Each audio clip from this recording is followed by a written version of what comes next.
JUI जे बयाननि ते हुकूमत जो रद्द अमल बि साम्हूं अची वियो आहे। अव्हां खे आगाह कंदासीं, सुवारे वफ़ाक़ी वज़ीर अता तारड़ जो चवणु आहे त सदर जा मदरसनि जी रजिस्ट्रेशन बाबति उथारियल एतिराज़ आइनी ऐं क़ानूनी आहिनि। एतिराज़नि में FATF जो ज़िक्र नाहे, न ई उन जो को तालुक़ आहे।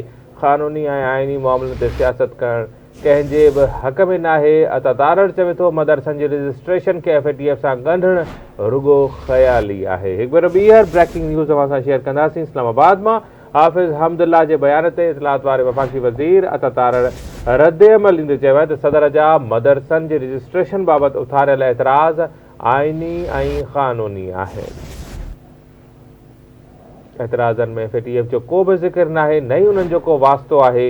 इतलात वारे वज़ीर चयो त क़ानूनी ऐं आइनी मामलनि ते सियासत करणु कंहिंजे बि हक़ में न हूंदी।